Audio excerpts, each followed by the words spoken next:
Thank you, Dr. Kim. It is my pleasure to introduce the next speaker, Dr. Ramiz Abu Hijlih. He's a consultant radiation oncologist at King Hussein Cancer Center in Jordan. He has completed his fellowship at Princess Margaret Hospital in GU and sarcoma, and he's currently served as the program director for the radiation oncology residency program at KHCC. He is very active in research, and he practices advanced technologies, including SBRT, as well as MR-Linac-based adaptive radiotherapy. And Dr. Ramiz, it is our pleasure to have you today. Please go ahead.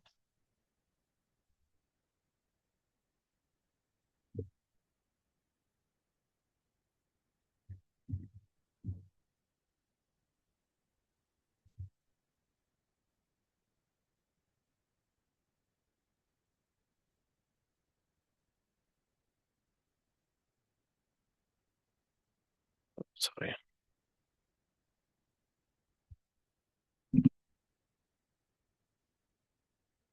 Thank you, Dr. Reem and chairpersons.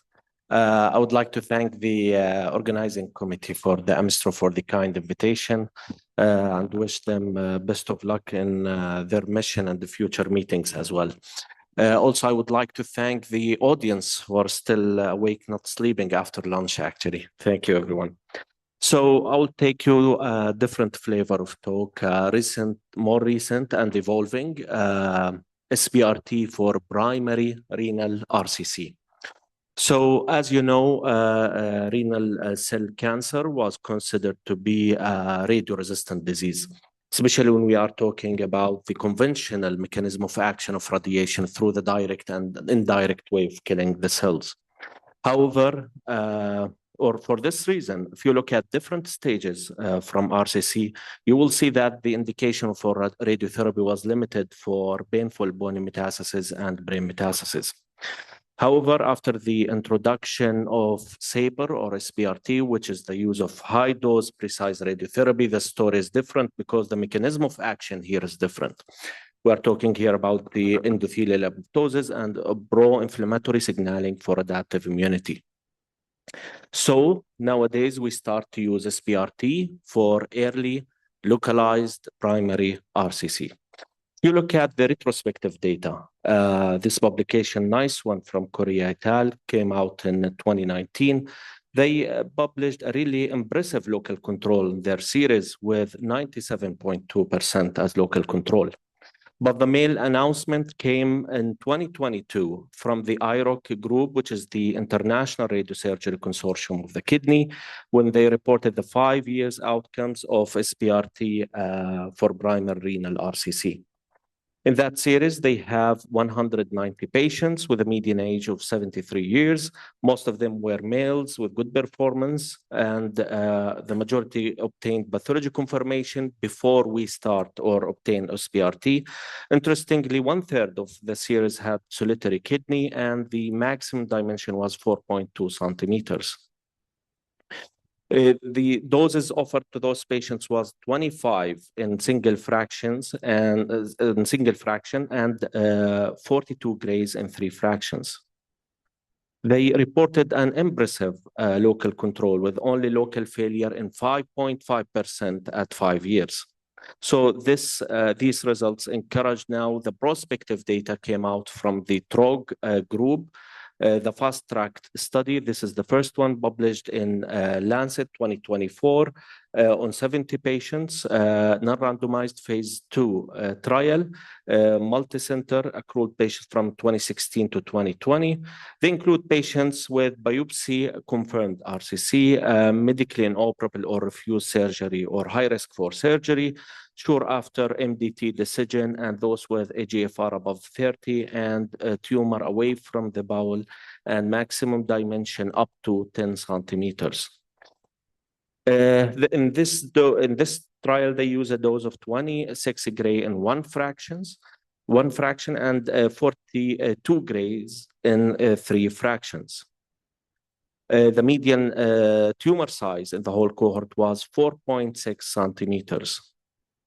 After a follow-up of 43 months, the local control rate was 100%, cancer-specific survival 100%, and freedom from distant failure was 99%. If you look at the adverse events, it was really tolerable. Only 10% have few vomiting, abdominal pain. It resolved after that. A more recent study, it's a feasibility, small study actually, compared SBRT with RFA, came out just a few months ago. The Register feasibility study, it's a small study, only 12 patients in each arm, but I brought up this study for interesting findings actually. The first thing is the progression-free survival and overall survival was 100% in both arms. However, they did a biopsy at 1 year after treatment for all patients. Interestingly, only 1/3 of patients who received SBRT had a complete pathological response versus 100% in the RFA arm. So this is an eye-opening on how we should follow or evaluate the SBRT response in those patients. Because typically what we do nowadays, we follow the protocols of the studies with CT scan 6 months after treatment and with imaging using the racist criteria after that, without a routine biopsies. Another nice systematic review and meta-analysis came recently from Princess Margaret Hospital. They compared SBRT with other ablative tools, including the RFA, microwave ablation, and cryoablation. You see at 5 years, the overall local control was excellent in all treatment or ablative tools, with a typical local control above 90%. And this applies also for lesions, small lesions less than 4 centimeters. However, if you look at large lesions above 4 centimeters, you can see the difference here, that the excellent local control is only offered with SBRT versus other ablative therapy. So this is something we should consider at the MDT when we consider the ablative therapies for patients not fit for surgery. A more recent pooled analysis presented in the last ASTRO meeting by Dr. Siva for the Fast Track and Fast Track 2 studies. Pooled analysis of 103 patients. The median age was in the 70s, with 3 quadrants of patients have an excellent ECOG performance. Interestingly here, if you see the more than half of patients actually have typically large lesions, 1B, stage 1B, which is from 4 to 7 centimeters. And the median age of the full series was 4.6 centimeters. The adverse effects for patients who received SBRT again was typically low with grade 3. It was really tolerable treatment. However, if you look at the interestingly here, the pattern of local failure after treatment, the local failure is low, and this is what we know from other series. But if you see here, the distant failure after 5 years is really high. At 5 years, it's 12%. And this is again area for investigation for future clinical trials to add maybe systemic therapy with SBRT. And this issue actually was highlighted in this recent review article published in the European Urology, where they highlighted that there is no prospective studies reported combination of SBRT and immunotherapy in these settings yet. So how we do the primary renal SBRT? Simply we do a 4D scan.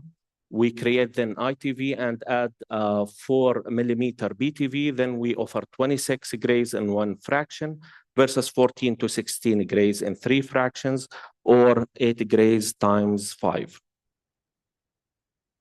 If you look at the guidelines nowadays, all of the guidelines have added SBRT as one of the ablative tools in patients who are not fit for surgery, or refuse surgery. For example, here in the NCCN guidelines, they included for stage 1A, less than 4 centimeters, or even for stage 1B, more than 4 centimeters.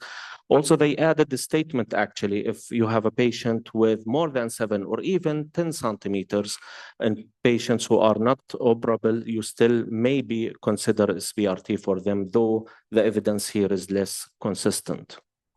As a conclusion, SBRT offer an effective, non-invasive treatment option for primary renal RCC in patients who are not candidate for surgery. MDT ensures the optimal patient selection of those patients. As clinical evidence continue to mature, SBRT is expected to play an increasing important role in personalized medicine of those patients. And thank you for listening. This is the King Hussein Cancer Center in Jordan. Thank you very much, Dr. Ramiz, for the excellent presentation. Do we have any questions?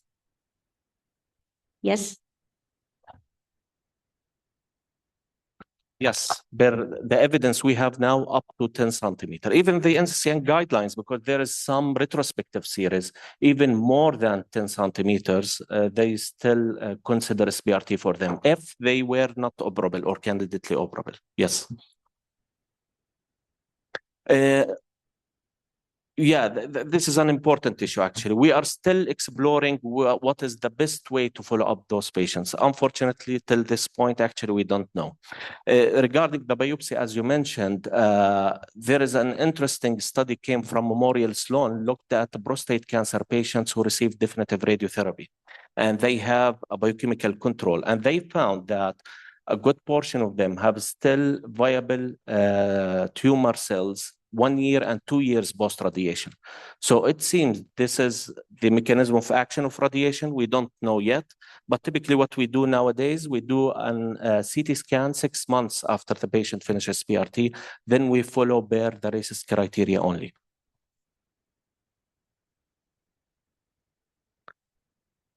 Okay, this is a different story because we are talking here about the primary renal SBRT. For the metastatic settings, for sure, this is what we do typically. If there is a few lesions nowadays, especially if a patient came with 1 or 2 lung lesions. So if we are sure those are metastases, bear the MDT discussion, we can offer them SBRT and defer the use of immunotherapy or systemic therapy for those patients. Thank you very much, Dr. Ramiz. It was a pleasure to have you here, and we will move on with the next